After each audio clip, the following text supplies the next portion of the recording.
Hello, welcome to one of our 8 case study museum interviews for the AMM Essential Questions program series. Over the course of this series, we're finding out how museums are faring today, 3 years after the start of the pandemic and civic unrest following George Floyd's murder. We will be chatting with 8 different museums across the Midwest about what they've learned about themselves and their audiences, what changes they have made that stuck, and what new models or approaches they have tried. These interviews are talk show style, featuring guest moderators, and they're pre-recorded so that you can listen to them when it is convenient. And listeners will have the opportunity to ask questions of our museum panelists during live Q&A sessions later this spring. So stay tuned for that. Today's featured museum is the African American Museum of Iowa, located in Cedar Rapids, Iowa. And today's interviewer is Richard Josey Jr., principal of Collective Journeys, and somebody who I love for coining the "what kind of ancestor do you want to be" a phrase that a lot of people like to say today. Richard, with that, I'm going to hand it over to you. You can take it from here. All right, thank you. And thank you to you all who I'm able to meet with today from the African American Museum of Iowa. I think first what we want to do is I would just love for you all to take a moment to introduce yourselves.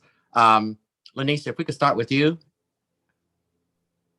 Yes, thank you so much. I'm Lanisha Cassell. I'm the Executive Director of the African American Museum of Iowa. Thank you. And Felicity? Hi, I'm Felicity Wolf, and I'm the Curator and Collections Manager at the African American Museum. Thank you. And Brianna? Thank you. I'm Brianna Kim. I'm the Deputy Director at the African American Museum of Iowa. Wonderful. Thank you all so much. And thank you again for your time today. One of the things that's really important to us is thinking about the impact of the last few years, especially when we're thinking about the pandemic, the multiple pandemics that took place over the course of time.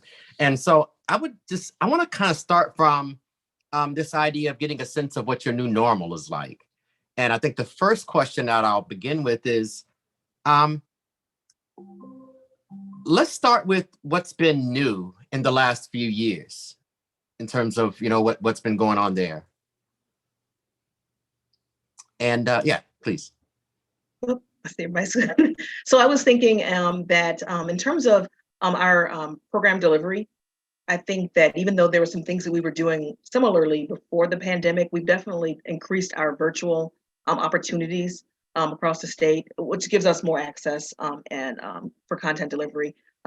We've been able to expand our reach by having programs and presentations that have been available virtually. Even our big celebration or commemoration of Juneteenth, which before the pandemic was in person and probably reached maybe 300 on a good year, and then going to fully virtual in 2020 for a week-long celebration. Last time I checked, we had over 16,000 views. So in that sense, that's something that obviously we want to be back in person, and we have been for the last couple of years, but that hybrid kind of scenario has been something that we would continue to do going forward. We'll never really go back to doing everything only in person. Understood. Thank you. Actually, with that, Brianna, I would love to. I've noticed with many of the clients that I've had that this move to virtual in the operations, it had an impact in the operations. I would love to just know, what did that change kind of show you? Did it show you any new opportunities or anything? Yeah, I mean, I think aside from programming, which, that was a huge shift before the pandemic, in terms of a staff perspective, we were pretty much working from the office entirely. Remote work was basically in an emergency situation only. We weren't really set up for that. We kind of had to scramble to be able to work remotely when the pandemic started. And I think, kind of from a museum operations side, one thing that's definitely changed is it showed us that we could operate largely remotely. There were still some things that we had to come in and do in person. You can't sign a check remotely and things like that. Well, I suppose there's probably a way to do that. But, and I think that's one lasting change that I think, similar to our program, hasn't really gone away. We are kind of still doing a bit of we're mostly returned to the office, but we have some employees that do like to work kind of a hybrid from home / in office schedule. And I think that has been something that's been a nice perk, I guess, that we've been able to kind of offer our employees. It's definitely been something that's helped when we're hiring some employees. We have one part-time employee right now that's she is local, but is entirely remote. And that was helped us when we were hiring for that position to be able to offer that as an opportunity. And I think that that's something I think I see staying for us as well, is that opportunity to work remotely as well as, kind of in a traditional setting. As a follow-up, like I've noticed, I noticed a lot of organizations who have been able to make the shift to sustainably offer remote working opportunities, that what it's also done is it's expanded the degree of diversity that they might have within the organization. Are you all finding that there as well? That's a great question. I don't know that I feel like the virtual option has really changed that much for us. All of our employees are still located in the Cedar Rapids area at the moment. We haven't really expanded to fully virtual remote option. Well, I mean, fully virtual maybe, but we haven't really expanded to kind of fully remote. Everyone that we have hired is still kind of local. So I'd say that really hasn't changed for us yet, but that's not to say it couldn't in the future. Got you. No, thank you. Because that's a very interesting thing that I've noticed with a lot of clients and folks that I work with, is the potential that has. What I don't know, and Felicity, this comes to you, is I'm always curious as to what sort of impact does that have with folks who are dealing with the objects, with the stuff? Like how did that impact, your world? Good question. I'm trying to think back to 2020 and how things, well, we had, as a state, we had to shut down for about 6 months of time. But really, as soon as we were able to open back up again, we had people coming. Not to the degree, of course, pre-pandemic, but we had all of our items in place. We required masks and distancing like everyone else did, but it didn't seem to deter everyone from coming in. But I think that it did. I can't say that we really did a super job of trying to take the exhibit and turn it into a virtual tour through it. We didn't have that before the pandemic, and in order to get that going during the pandemic, and I don't know, I may be wrong, and somebody can correct me if I'm wrong. We do have a virtual tour of our permanent exhibit, and I cannot remember when exactly we had put that up, if that was in fact during the pandemic, so people at least had that option. But the temporary one, not so much. But some of the virtual programming kind of made up for that. But it is hard when it is such a visual thing. You're right that the pandemic was just tricky, and it was when you can't access the office, and you can't have all those masking requirements and everything. It kind of just we just had to rely on the programming, I think, a little bit more in that time. But like I said, when we were able to open back up again, people were willing to come back. Right. So I thought that said a lot for us, that people were willing to make the trip in. Yeah, no, and that's certainly understandable on several different fronts. I want to open this up to all three of y'all, in that thinking about this moment of moving through the pandemic and trying to navigate this sort of hybrid of having virtual experiences, and then having people in person, and kind of navigating that. Are there any things that you all learned about your audiences through that journey? I'm really curious as to what kind of new revelations did you all get from that moment? I have a lot of thoughts. There are so many things that probably we're still even learning now. I feel like, as Felicity alluded to, that people were willing to come back when we were open. I think, people were anxious to have a routine and to be able to go to those places that are safe and that were comfortable and familiar. And I think that definitely was something that was to our advantage, that we were open, and even though we had reduced, we altered our hours, it was still something that worked. People were willing to come. And it showed us that we could still be able to be a viable resource and value to the community. Doing the virtual opportunities, I think, was definitely something, like I said earlier, that we will never really go back to not having those options. It certainly opened up the door to more new audience members and re-engaged maybe people who had been engaged prior, but maybe had kind of slacked off because, life changes and you have new things that you're interested in. Your kids are a different age, or maybe you don't have kids anymore, or you have kids and you didn't have. So all these different variables certainly played into that. But I think the key for me was just being adaptable. I think there's a lot of attention to what other institutions were doing when we would have our virtual meetings every week still. What are the museums in town doing? What are the museums in the state doing? What's happening nationally? Maybe we weren't the first to do something that was new, but paying attention so that we could maybe adapt and do something similar. We did our, not only did we do our Juneteenth virtual, we did our large fundraiser virtually that year. And we were one of the few organizations in town that were able to do that because ours falls later in the year. So some of my peers we're having to cancel theirs because it was earlier, closer to the beginning of the pandemic, and you didn't really have an option. And so we were able to use our Juneteenth commemoration as kind of like a test to see if people would engage virtually. And that kind of prompted us to say, you know what, let's try to do this gala, this big fundraiser virtually, and it was successful.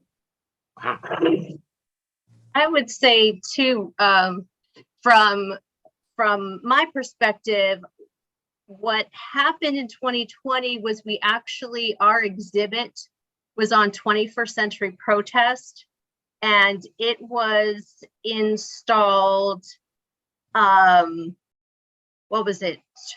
months after George Floyd happened. And the outpouring of people to attend, I had an art event right before the exhibit opened, and the protests were going on in the city, and I wanted to have an art event. I wanted to have an experience where people could come and kind of vent their frustrations and their feelings in a cathartic way. But there was this concern about, well, okay, where were we? May, June. People still weren't sure about coming, in person to things, and we were worried about the COVID issues. But the community, in regards to protesting George Floyd murder and things that have been happening in Cedar Rapids with people unhappy with the police department here, the community felt so strongly and so wrapped up in all of this that we had almost 100 people at the art event. Everyone masked, everybody sanitized, everyone kept their spaces, but they showed up for that. And ever since that exhibit, we have been doing nothing but contemporary topics because this is what people want to see. And I mean, we can get into that later, but that's what I saw out of the pandemic, as well as that we had a lot going on that year here in Cedar Rapids. We had the pandemic, we had our own protests with George Floyd, then we also had a derecho that we had to deal with as well, which caused problems in and of itself. But the fact that people were willing to come out for something to show their support, and I mean, people would come up from Iowa City, they were going to be on their way to a protest, but they thought they would come and do a painting or whatever before they went to the next protest. And then all of everything, everyone left. They could take it with them or they could leave it with us, and it became a whole wall in the exhibit, in the protest exhibit. And it's a really, really powerful piece of connecting with the community that was, I don't think we had in an exhibit to that point. Yeah, I would just say also, I think, kind of just to follow up on what Felicity was saying, I think the pandemic obviously changed a lot of things and, lasting changes to the museum. But I think also what happened with George Floyd and the following protests, that was also a big event, and it impacted the museum in a lot of ways. We had a large outpouring of donations to the museum, unsolicited, right immediately following that. And I think that also prompted a lot of renewed interest in the museum, or introduced the museum to new people who perhaps didn't know we existed before. And I think hand in hand with that, the virtual programs help, because we've always considered ourselves a statewide museums, but in the past, pre-pandemic, that meant physically going to communities across the state. And Iowa is a physically large state. We're located on the eastern side, so there are communities that are 5-6 hours drive to get to. So we were able to reach more people that way. But I think also there's been an increased focus in a lot of companies on like DEI efforts, and we've seen a lot more an increase in requests for presentations from companies and corporations about not DEI, but like the history that we talk about as related to company DEI efforts. And that's, I think, a shift that we've seen in audience in the last few years. As an audience, we've gained on the flip side as a result of the pandemic, not related to George Floyd. School tours is something that I think, if we're talking about, I think we've talked about all the good things that came out for us out of the pandemic in terms of like virtual programming, reaching more people. But one of the big challenges we've been facing is we used to have about 50% of our on-site attendance from school tours, largely elementary school students from the local area. And that has not returned with since the pandemic. Right now, which I'm sure we'll get into later, our building is closed because of a renovation. But even before that, we were not really seeing, we saw some tours, but they were more companies, smaller groups, more private kind of things.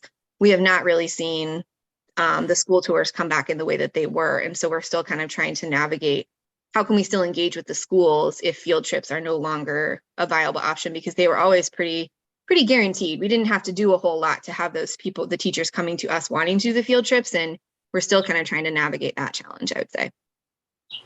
Got you. Thank you. And thank you all because I was getting ready to start moving into some of the other pandemics. And so you all naturally, moved in there. I think one of the things that I would be interested in is, when COVID started to become a scare, then when the fear started to kick in, and I noticed that many organizations, some of them were clients that I was working with at the time, they were not prepared for, and I don't think any of us were prepared for the storm that really hit us. So I'm curious about like lessons or learnings that y'all may have had, looking back now. And I hate to ask, if you were to do it again, what would you do? So I'll just keep it straight to, what are some lessons that, you all kind of, and they can be draft thoughts. They don't have to be fully fleshed out, but are there any lessons that you all kind of, are wrapping your head around? I would jump in and say that from a personal perspective, our internal, we meet regularly as a team, and we're, like we talked about earlier, we're a pretty small team. I think one thing that became apparent was that we definitely need to listen to one another. Everybody had different levels of concerns regarding safety and caution and some of the guidelines and all those things. And really just, not obviously our patrons were a huge concern, but also, the comfort level of our team and our volunteers and things like that. So that's a big thing. I think that even though I think we have a pretty good working relationship, I think it really was kind of driven home that making sure that everybody's feelings and concerns are being heard. And I think that's something that I hope to think you guys can say if I'm wrong or not, that we've continued to do better at post pandemic. I would agree with that. Oh, go ahead, Felicity. I was just going to say, I agree with that. I think there's been a new level of adaptability in the culture, more of attempting to understand everybody's work-life balance that I think wasn't there before, and to accommodate things. Most of our staff are working mothers, so it's there are other things going on in our lives besides work, and to have a culture that has recognized more of this adaptability, this hybrid kind of working as you need to, that flexibility, work-life balance that I think has been a positive of this post-pandemic. Yeah, I would agree with that. And I think just from kind of an operations standpoint and thinking, what I wish we'd done differently, I definitely agree. We were not prepared for the, and like you said, nobody was. Right. And I don't know that we could have done differently because we didn't know what was coming. But I wish we had been more set up to, work remotely. But I do think that it also, in not being set up, it taught us to be flexible. And I think it also showed us that when we are presented with a challenge, we can jump in and we can figure it out pretty quickly. I mean, we were set up within a week to work remotely, whereas before, really our only remote capability was before us putting something on a flash drive or putting it on your Google Drive and working from there. We didn't have a way to, like remote into our file server, and we were able to get that set up pretty quickly. And so I think while I wish we'd had that done before, because those first few weeks were stressful, trying to figure out like, how is this going to work? How are we going to manage? The good thing is it showed us that we can be flexible, and when push comes to shove, we can make change happen pretty quickly. Yeah, no, I appreciate you saying that, because I was gonna say myself, like that was one of the beauties of not being prepared, was that it at least for many served as a test to figure out how do we deal with the challenges that approach us, which in many ways done well can create stronger relationships, internally, but also externally. And it sounds like, in listening to you all, is it fair to say that your relationship with the community strengthened over this pandemic time, multiple pandemics? Is that fair to say? I would say that. I mean, certainly there, I think, I don't remember who said it now, but, we had those, one-time gifts. I don't know if we said it that way, but we had that influx of giving and all those. We had a lot of people reaching out to us, because all of a sudden, even though we've been here for a long time, people who either didn't know we were here or knew we were here but didn't know why or what our purpose was, started to reach out about resources. Some resources that were like, okay, cool, we can cover that. And other times it was resources that were like, wait a minute. So there was definitely this trust factor that either was elevated or was new from members of the community, and people just kind of having this realization that, hey, the African American Museum of Iowa is not just here just as an amenity, but we actually have some value and resources that are beneficial to quality of life, knowing more, being able to be more open-minded, all of those things that that are a part of being more aware of the culture and history of a certain people group and the communities that we serve. So that definitely was something that I can look back on and see the impact even still right now. Thank you. That actually sets up for the next series of questions that I have, because if I understand correctly, you all are the only museum that's focused on Iowa's African American history. Is that correct? That is correct. We're the one with we have the sole we're the sole institution with that purpose. But there are a couple of institutions that have a much more specific focus of Black history. But I would think that we're the only one in the state that has that preserves, exhibits, teaches Iowa's full African American history. Got you. Try to. So when we think about not only the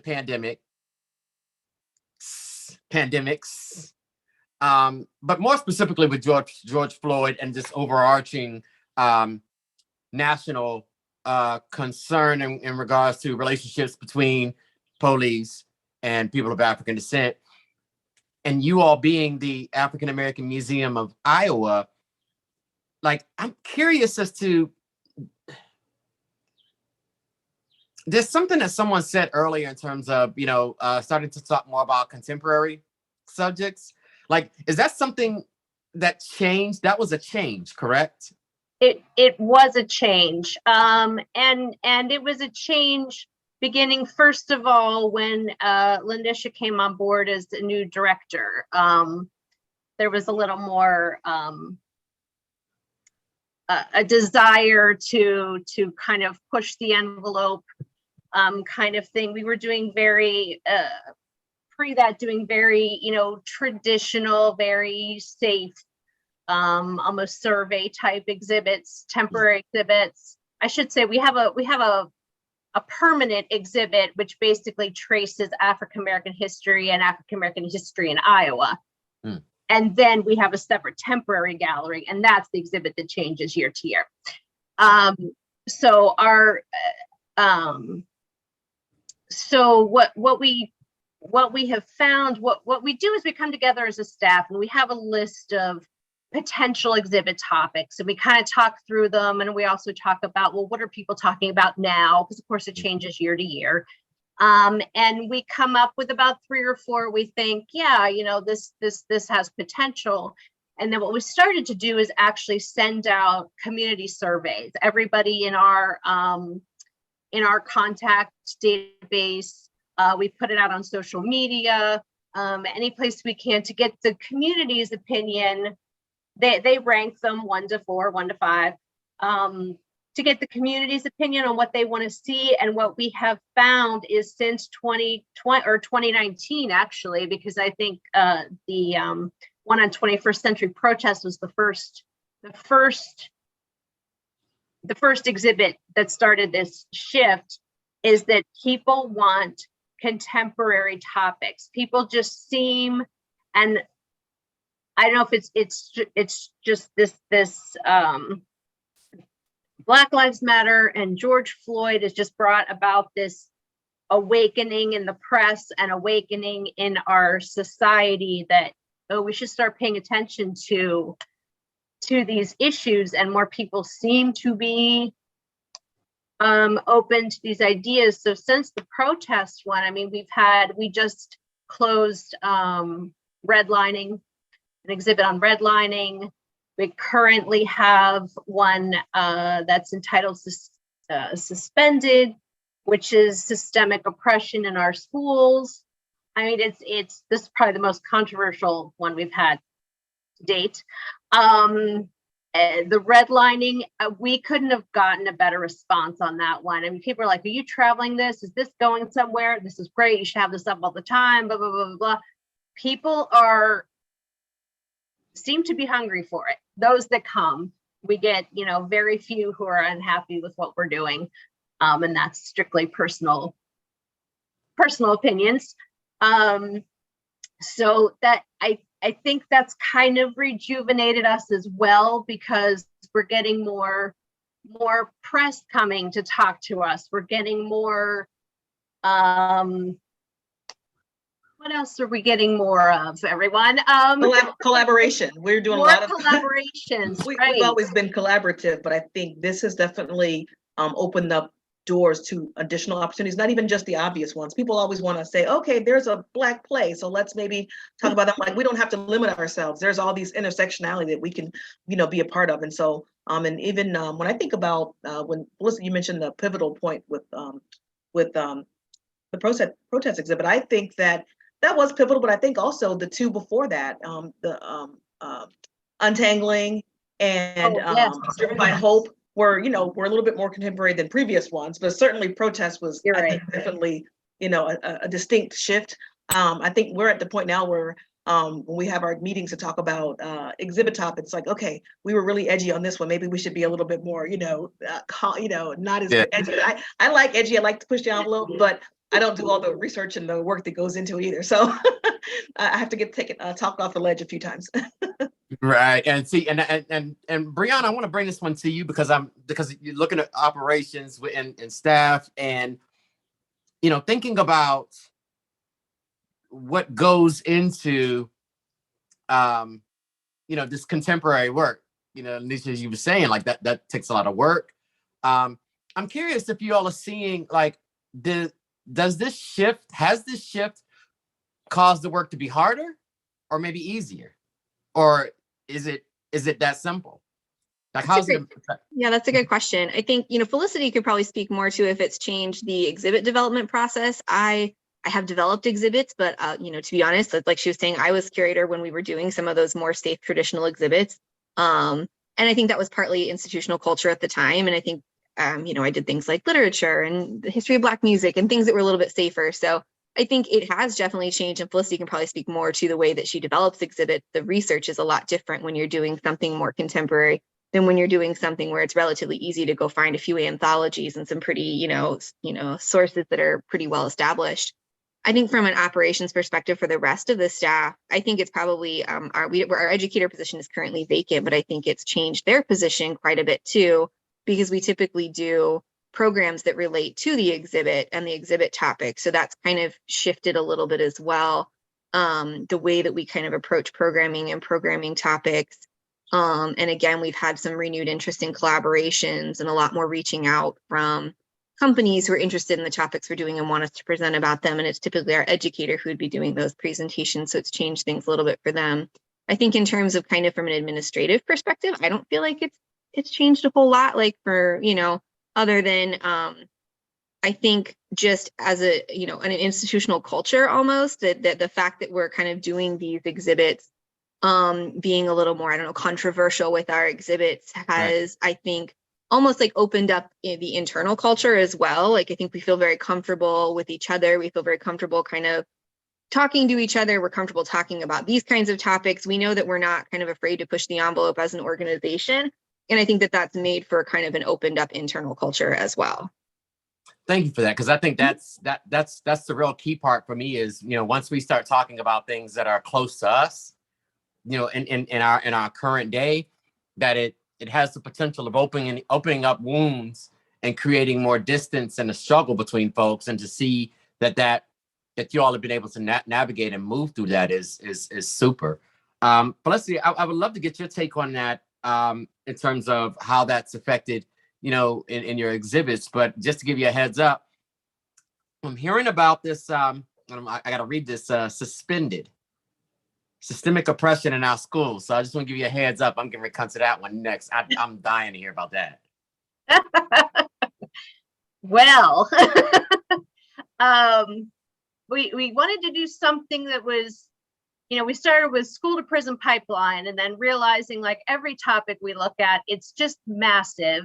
And I only have so much space and so much time, right? So I just focused on the public school system, and there's been so much talk just in Cedar Rapids alone, as well as in other places, Des Moines, Waterloo, you know, and in the nation, the controversies over having school resource officers, police officers in the schools.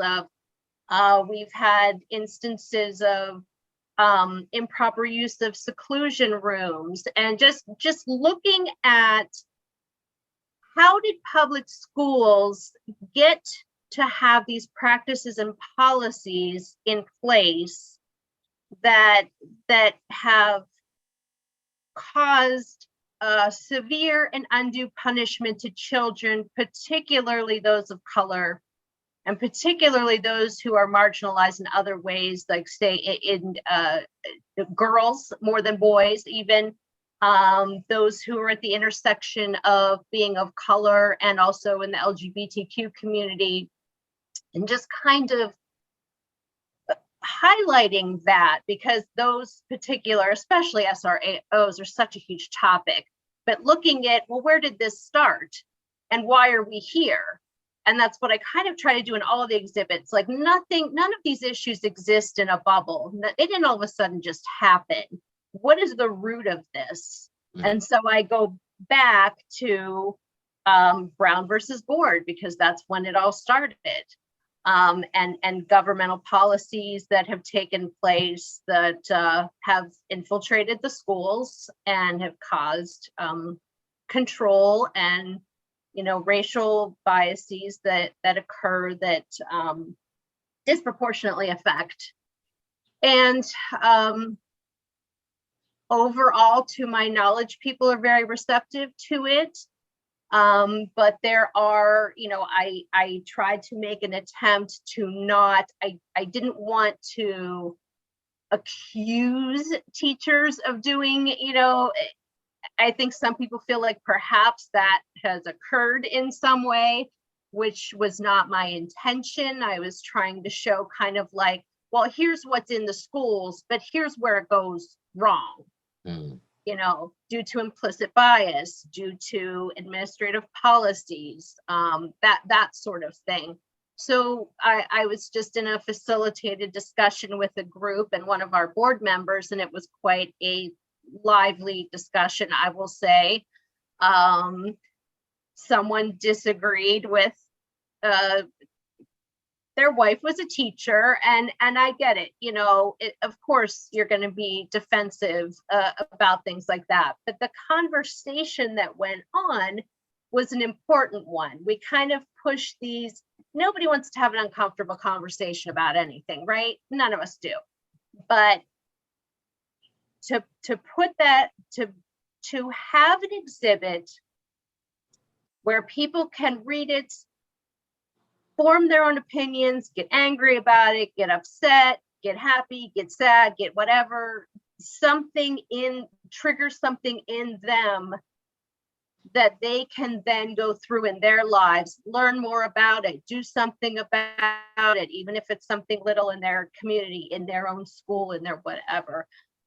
So when we have these controversial topics, then we have these uncomfortable conversations, and I appreciate that people want to have them because it's important. People are, afraid to, but that's my goal with the exhibits, is to get people to just have an understanding of any part of that topic, so that they can go about changing things about themselves. Yeah, no, I think it's a beautiful articulation. I mean, I've always long thought that exhibits were the perfect catalyst for self-reflection, and in the course of dialogue, it's just a beautiful experience to be able to be in a space where I can share what my feelings are, and at the same time receive the feelings that are coming from someone else. Like, that's how change happens. So I appreciate how you noted that. I'm thinking about change, and you all just launched a capital campaign. I would love to hear a little bit about that, especially for many of the people who are who'll be watching this. Like, what prompted the campaign, and what are your goals?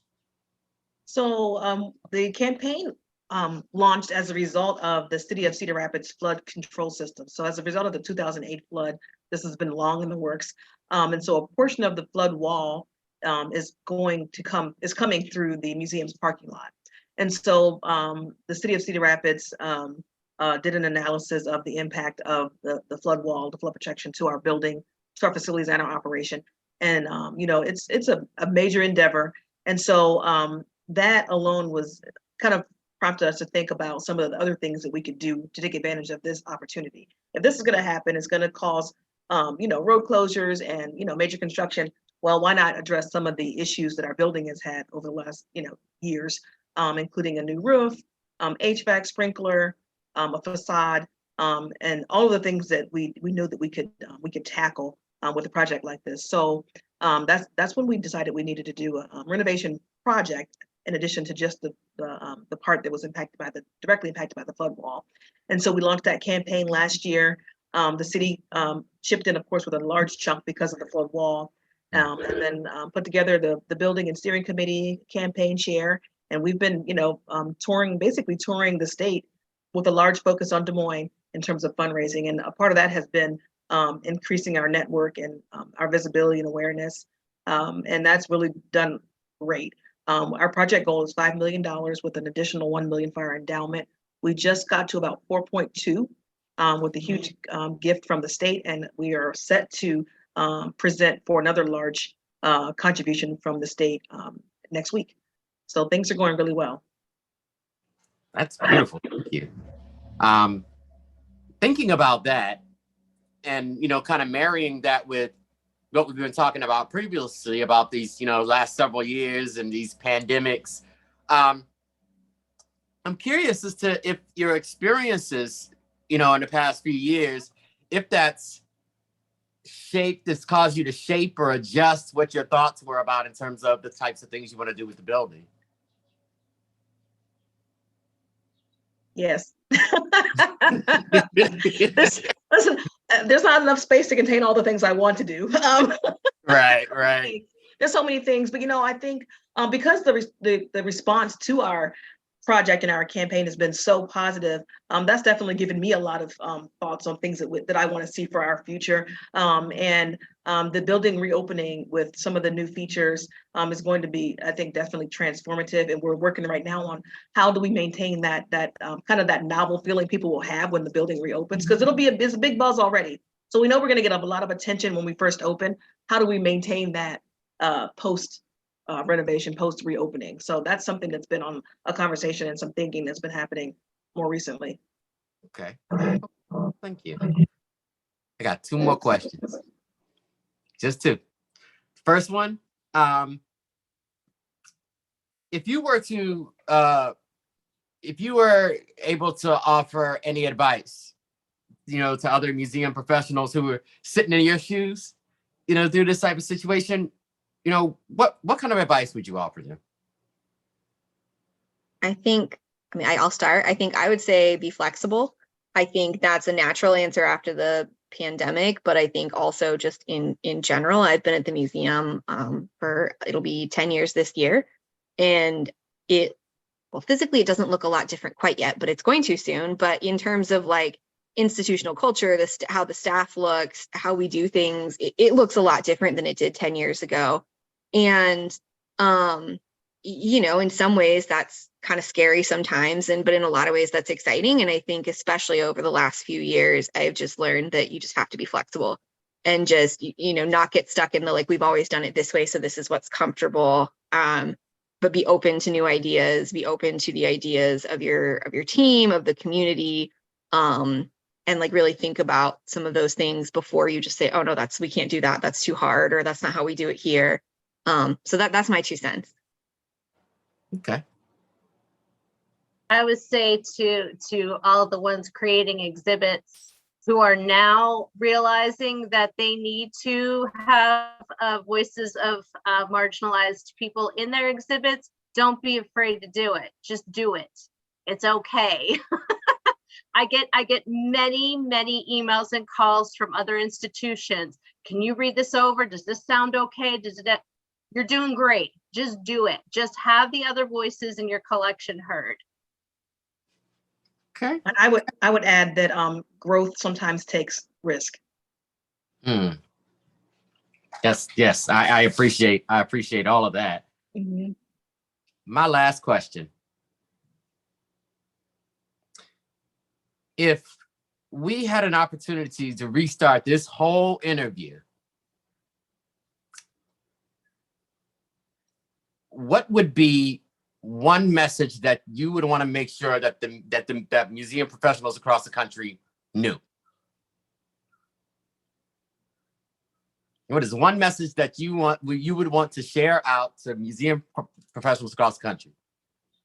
Okay, so I have one. All right. I think cultivating your team, your culture internally is important. I came in. I'm the new one still, even though I've been here for 7 years. But it's important. Everybody can look good on paper. People can be great, but and know what they're doing. And I've been fortunate to have that. I trust everybody on my team because they all know what they're doing. They're great professionals. And I think that culture of making sure that is work. That the reason that what we do works externally is because it works internally. So. Thank you. Yeah. Is there another? I go with what I previously said. All right. Push the envelope, people. I'm with it. Any last words for us, Brianna? Oh, that was a good question. I would echo what everyone else said to do a cop out, but I think also a little bit echoing what I said before, but just, be open to new challenges, new experiences. As a operations person, as I'm sure many other operations people are, I am a type A personality. So change is sometimes uncomfortable for me. But just being open to that, I think is very important. And like Lanisha said, growth sometimes takes risk, and I'm not a risk taker. Always, I can be, but taking that message to heart when that's not your natural inclination. But having the team there to support you, I think is critical. So beautiful. Thank you. I just want to tell all three of y'all, thank you all so much. I appreciate you all. Those of you all who are on the front lines and stuff, consultants like us, we come, on the back end. But those of you all who are dealing with this on a day-to-day basis in the midst of, changes, national changes like this, I just want to honor you all for the work that you all do and applaud you all, because a lot of people who don't do this work don't know the type of things that you all have to deal with whether you go on camera or when we get off camera. So with that being said, thank y'all so much, and I appreciate you. Thank you. Thank you. Thank you.